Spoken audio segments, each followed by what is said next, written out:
Pessoal, então esse daqui é um carrinho de emergência. Vale a pena ressaltar que o carrinho de emergência ele não é usado exclusivamente para atender parada cardiorrespiratória, mas para atender qualquer situação de emergência, tá certo?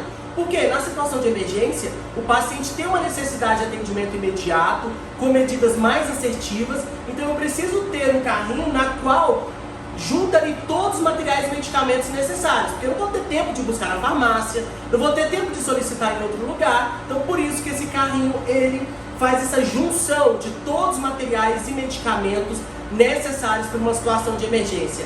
Quais seriam as situações de emergência que a gente atenderia dentro dessa sala? Além da parada cardiorrespiratória, entra todas as emergências cardiovasculares, tá certo? As taquiarritmias, as bradiarritmias, as emergências hipertensivas, como encefalopatia, edema agudo de pulmão, tá certo? Entra também as crises convulsivas, traumas de origens polissistêmicas, tá certo? Quando o paciente é politraumatizado, a gente sempre atende nessa sala. E claro, tem outras particularidades no contexto cirúrgico e no contexto clínico também, tá certo? Chega mais perto, por favor, pra gente ver aqui um pouco.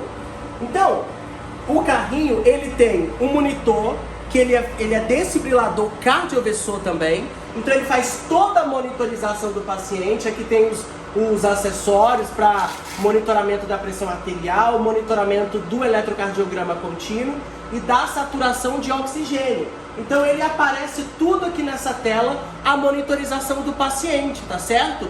Além disso, ele faz função também de cardioversão quando eu tenho uma emergência cardiovascular, por exemplo, um ataque cardíaco supraventricular instável, um flutter atrial do paciente instável, uma fibrilação atrial, uma taquicardia ventricular. Então são arritmias passíveis de cardioversão. Então esse equipamento faz a cardioversão. E também ele faz a desfibrilação quando eu tenho um paciente em parada cardiorrespiratória, tá certo? Nos ritmos chocáveis, como fibrilação ventricular e taquicardia ventricular sem pulso. E olha que bacana, ele faz atendimento ao paciente adulto, tá certo? E também, se eu precisar, ao paciente pediátrico. A PA, ela é mista, então ela atende adulto e também atende o bebê, se porventura nós precisarmos. Vale ressaltar, pessoal, que o pronto-socorro, a maioria dos pronto-socorros do Brasil são pronto-socorros mistos, onde eles atendem crianças e adultos. Então essa sala, se porventura chegar uma criança no aspecto de emergência, a gente pode atender aqui. Ainda que aqui no hospital onde eu trabalho, a gente tem um pronto-socorro pediátrico, só que ele fica numa área um pouco mais distante. Se porventura chegar um paciente em emergências pediátricas aqui atrás, por onde a gente entrou, a gente já pode atender nessa sala. Temos recursos para isso, ok? E aí vem o carrinho de emergência. Sobre o carrinho, nós temos aqui, ó, lâminas do laringoscópio, tá? Isso aqui é um cabo de laringoscópio, isso aqui é uma lâmina de laringoscópio. Tem diversos tamanhos. Essa daqui é um tamanho 4. E aí ela encaixa aqui, ó. E a gente precisa notar diariamente, isso é uma função do enfermeiro, se a luz está funcionando, tá certo? Então, no momento da emergência, numa intubação, o médico vai usar esse equipamento para fazer a intubação orotraqueal, tá? Então, nesse carrinho, nós temos aqui 4 gavetas e em cada gaveta tem um conjunto de medicamentos e materiais, tá? E aqui sobre o carrinho, mostra aqui por gentileza, nós temos um checklist, ó, padronização do carro de emergência do pronto-socorro. Então aqui na primeira gaveta tem adenocase, atropina bicarbonato, tomidato, glicose, succinilcolin. E tem os medicamentos que são medicamentos perigosos, que estão em vermelho, tá vendo, ó? Epinefrina, meldarona, dobutamina em crise, gluconato. E tem os de preto, que são medicamentos que compõem a portaria 344, que são medicamentos com alto risco de dependência, né? Então esses medicamentos precisam ser muito bem controlados.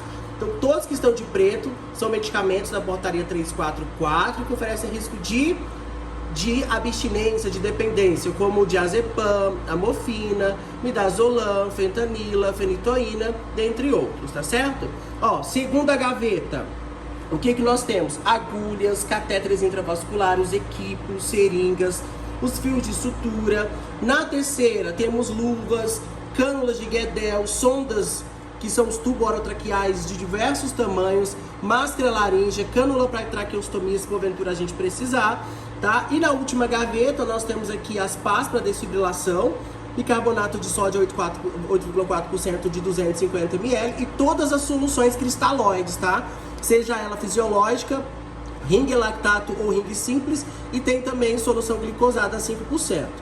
Ok, gente? Então, eu vou abrir aqui rapidinho, só para o pessoal ver como que funciona esse carrinho. Olha só, primeira gaveta, os medicamentos que eu listei, tá? E aí a gente vem, se vocês notarem, ó, tem os de alta vigilância identificados. A adrenalina, como é fotossensível, tem que estar dentro dessa embalagem, tá certo? Porque elas podem perder a sua estabilidade terapêutica com contato direto à luz. E tem os demais medicamentos aqui. O que é importante para o técnico de enfermagem? Durante a emergência, ele precisa conhecer a disposição desses medicamentos para que ele tenha maior assertividade no momento do seu atendimento, tá certo? Então aqui é a primeira gaveta, o técnico precisa conhecer, tá? Sempre que ele entra em um pronto-socorro, na fase de treinamento, de integração, ele tem como responsabilidade tomar nota de tudo que tem dentro desse carrinho, tá certo? Então tem aqui a segunda, olha só, seringas, os catéteres, equipos, ó, tem de muitas quantidades dos catéteres intravasculares, o 20, o 14, o 24, 22 e por aí vai, né?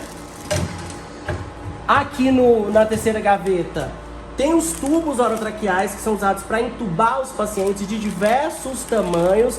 Tem os filtros usados também na ventilação mecânica, tá? Cânula de Guedel, cânula de traqueostomia e é óbvio, né? Luvas estéreis, porque são todos procedimentos estéreis no que tange a inserção de cânulas no sistema respiratório, principalmente via aérea inferior. E aqui embaixo tem as soluções cristalóides, glicosadas, tá? E temos os catéteres centrais também. Isso daqui é um catéter venoso central, onde o médico insere ou na jugular interna ou na veia subclávia, podendo ser direito ou esquerdo.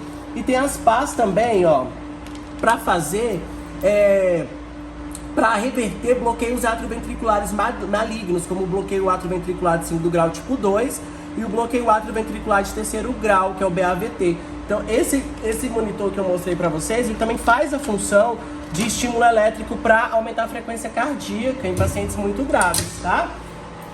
E aí, pessoal, o técnico de enfermagem ele tem como função conhecer esses materiais, é claro, aplicado sempre ao contexto teórico-científico para eu saber o que eu estou usando e qual que é a finalidade de cada material que eu estou aplicando ali no meu atendimento, tá?